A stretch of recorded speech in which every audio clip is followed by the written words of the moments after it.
Tsara moa manamarika fa mbola any toerana amin'izao fotoana izao ny Bariany Madagasikara miaraka amin'ny délégation malagasy mandrafitra an'izany Bariany Madagasikara izany raha ny tokony ho izy dia tamin'ny efatrora tolakandro teo no nigadona teny amin'ny seranam-piaramanidina Ivato ny délégation malagasy avy niatrika an'izany andro fahatelo ny fifantsanana andehanana any amin'ny kanina 7 sy 2 arivo izany no ny olana eo amin'ny tsy fahazona alalana isidina amin'ny abakabaky Tanzania nefa dia mbola samy raikitra Malabo any Guinée équatoriale na ny ekipa pirenena malagasy na ny ekipa pirenen'ny Guinée équatoriale andrasana na hiainga any toerana amin'izao fotoana izao ny Bariany Madagasikara sy ny ekipa pirenen'ny Guinée équatoriale na rapitso maraina tsara ny manamarika fa dia zotra manokana na volo spécial moa no iarahan'ny ekipa pirenena malagasy sy ny ekipa pirenen'ny Guinée équatoriale amin'izany fiverenana eto Madagasikara izany samy hiatrika ny lalao miverina eny amin'ny kianjany Knaps votovorona ny ekipa pirenena malagasy sy ny Guinée équatoriale ny talata 12 oktobra tolakandro avy zao mety misy ny faharerahana tokony hampitomboana ny fifatoana ho an'ny mpilalao Nicolas Dupuis satria isa telo sisa dia tonga any amin'izany kanina 7 sy 2 arivo zany ny Bariany Madagasikara.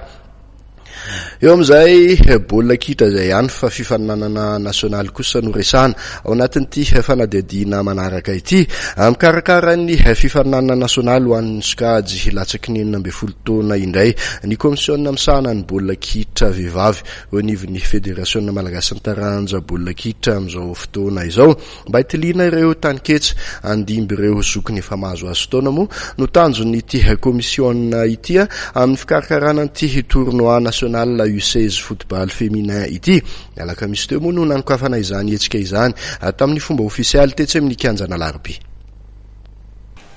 Anosokafana tamin'ny fomba ofisialy ny alaka misy teo tetsy amin'ny kianjana Larby ny fifaninanana nasionaly taranja baolina kitra sokajy vehivavy latsaky ny 12 taona. Ny fionana teo amin'ny ekipan'ny Asotanalamanга sy ny FC Presco Ivaky nakaratra ny nanokafana ny fifaninanana. Tam'izany no nivoahan'ny ekipan'ny Asoty reto mikanjo fotsy amin'ny sary reto mpandresy tamin'ny isa 4 ray.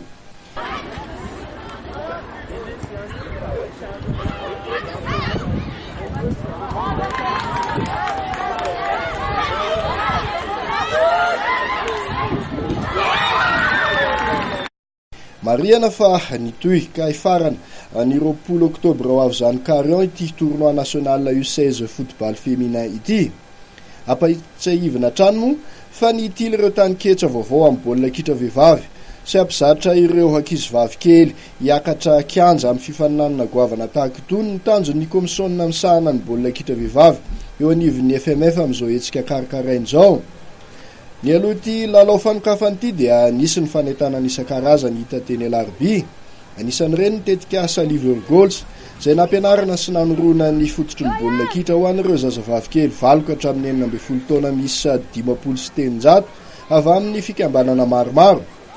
Ny fandiniana andalana tamin'ny andro iraisam-pirenena ho an'ny ankizivavy kely moa iny fanokafana natao teny Larby ny alakamisy teo iny ka nisany koa ny etsika fanetanana nataon'ny UNICEF. Ankoatrizay dia nisy niseho ara-zavakanto no entina nanome hafanana ny fanokafana.